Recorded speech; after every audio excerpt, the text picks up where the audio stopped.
Next, I want to talk about one of my favorite guests on London Real, which is Jordan Peterson. And most people know Jordan for his book, The 12 Rules for Life. Asks you to stand up straight. He likes lobsters. He doesn't like using gender unspecific pronouns. And Jordan is a really fascinating guy. Also likes to take lessons from the Bible. And I had him here in the studio before I was about to go to Costa Rica for my ayahuasca experiences. And I asked him about ayahuasca. And actually, if you look on YouTube, there are some old lectures where Jordan actually speaks about ayahuasca because, you know, he is a psychotherapist and a very good one at that. So for him to kind of understand some of the chemicals in the brain is important. And so he's actually pretty well versed in it.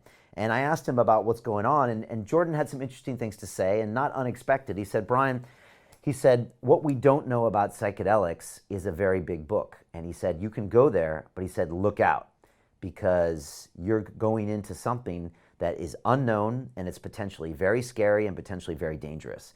And I actually happen to agree with Jordan. You know, if you are really going into a psychedelic experience knowing all the facts, your knees should be knocking, as Terence McKenna used to say. You know, you should have trepidation. As Dennis told me before my ceremony in Costa Rica, which you can watch on the movie in December, he said, if you're not scared or terrified before you walk into one of these ceremonies, you're not paying attention. And so I think Jordan has some very relevant things to say about this, and I really appreciate his point of view. And here's Jordan Peterson talking about psychedelics. It's interesting. So the scientific literature certainly indicates that under some circumstances, psychedelic use can produce outcomes that you could regard as beneficial. Psilocybin seems to be a very effective agent to help people stop smoking. So that's quite interesting because that's a hard problem and it does kill people.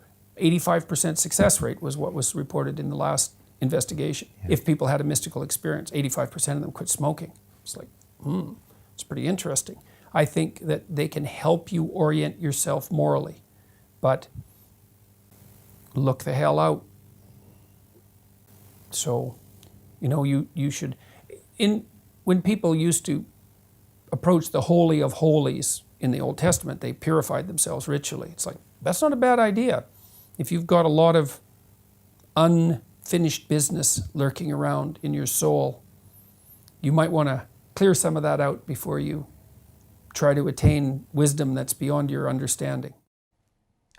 And that was Jordan Peterson, and some incredible comments coming in here. I really appreciate all of these coming from Instagram, Facebook, on YouTube. If you're coming late to this, tell me, can psychedelics cure trauma? What is your experience with psychedelics? And what is the trauma or addiction that you would like to address potentially with psychedelics? Ellie said for the first time when she did psychedelics, I'm assuming, I experienced the trees are breathing with me and I saw the patterns in the cloud. I felt the connection between everything and realized space is a connection, not a separation. Again, there's many of the realizations you can have on some of these medicines, and a lot of times they can help you integrate into the world, integrate into humanity. A lot of times we feel disconnected. I did for a long time from the rest of the world, and that disconnection can also result in addiction and just in depression. So I believe what you're saying is correct, Ellie. A lot of times I do feel more connected after a psychedelic experience. Also, we've got Knot here says, I love the honesty, thank you. I appreciate Knot. A lot of people don't think that that money and business and cryptocurrency and fitness and psychedelics can mix. I completely disagree. For me, they are all expressions of life. So thanks for being here. Rocky says, it helped me to build my business, but I don't know where to get it anymore.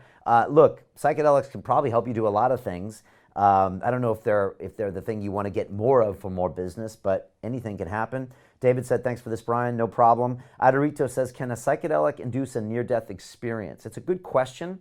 If you listen to people like Anita Moorjani, who I've had on my show, who have had near-death experiences, and other guests, they say it is similar to a psychedelic, and it sounds very similar, but what Anita says is, I just never forget it. Whereas a lot of times a psychedelic experience will fade over time, and that is true. It does fade, and mine have faded. But for her, she says the NDE is something she remembers like it's yesterday. And that's really interesting to know about. It's also hard to fake an NDE because it's a near-death experience by definition, which means you probably were this close as to not being here anymore. But I would say, from what I've heard, they very much sound like psychedelic experiences of connection, of speaking to people of the afterlife. Ryan says, I want to hear more about mescaline, but it doesn't seem to be talked about much. I do hear it talked about, peyote and mescaline. I don't know if people would consider those psychedelics per se, but some would probably disagree. And there's probably more room for research. I think people want to focus on the things that definitely show that they can have effects on trauma and depression. And for that right away, it's usually psilocybin, LSD, ayahuasca, and DMT. At London Real, we believe that individual transformation can change the world.